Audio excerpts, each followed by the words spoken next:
কোটা সংস্কার আন্দোলনের সময় গুলিতে নিহত 4 শিশুর পরিবারের জন্য ক্ষতিপূরণ চেয়ে রিট আবেদন করেছেন তৃণমূল বিএনপির মহাসচিব আইনজীবী তৈমুর আলম খন্দকার। রিটে প্রত্যেক শিশুর পরিবারকে 1 কোটি টাকা করে ক্ষতিপূরণ দেওয়ার পাশাপাশি নিহতের ঘটনার বিচার বিভাগীয় তদন্তের নির্দেশনা চাওয়া হয়। এদিকে বিচারক অসুস্থ থাকায় 6 সমন্বয়কের মুক্তি চেয়ে করা রিটের শুনানি হয়নি। মিল্টন আনোয়ারের প্রতিবেদন। কোটা সংস্কার নিয়ে শিক্ষার্থীদের আন্দোলন চলাকালে গত 19 জুলাই ঢাকার রায়েরবাগে আব্দুল আহাদ নামে 4 বছর বয়সী এক শিশু চোখে গুলিবিদ্ধ হয়ে মারা যায়।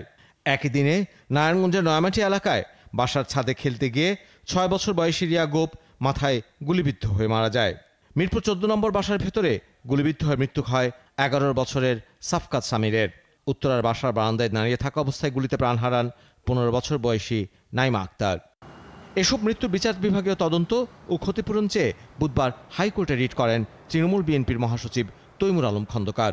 ঘরের ভিতরে বসে শিশু রইল, তাদের হত্যাটা কীভাবে হল? আমি তদন্ত চাই।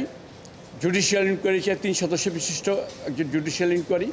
শিশু যারা মৃত্যুবরণ করছে পিতা মাতাকে প্রত্যেককে 1 কোটি টাকা করে ক্ষতিপূরণ দেওয়ার জন্য আমি সরকারের কাছে আবেদন জানায় রিট করছি। এদিকে বিচারকের অসুস্থতার কারণে আন্দোলনকারীদের উপর গুলি না চালানো ও 6 সমন্বয়কের মুক্তির আদেশ চেয়ে করা রিটের তৃতীয় দিনের শুনানি হয়নি। বিচারপতিদের মধ্যে একজন অসুস্থ হওয়ায় তিনি আসছেন না, ফলে শুনানিটা আজকে হচ্ছে না। এটা আগামীকালকেও হতে পারে। আমরা দেখব যে আসলে আগামীকালকে এই বেঞ্চটা কার্যক্রম অব্যাহত থাকে কিনা। যদি থাকে তাহলে কালকে শুনানি হবে। বিচারপতি মুস্তফা জামান ইসলাম ও বিচারপতি SM মাসুদ হোসেন দোলনের হাইকোর্ট বেঞ্চে এর আগে এই রিটের উপর 2 দিন শুনানি হয়েছে। বুধবার আদেশের জন্য ধার্য ছিল। মিল্টন আনোয়ার, 71, ঢাকা।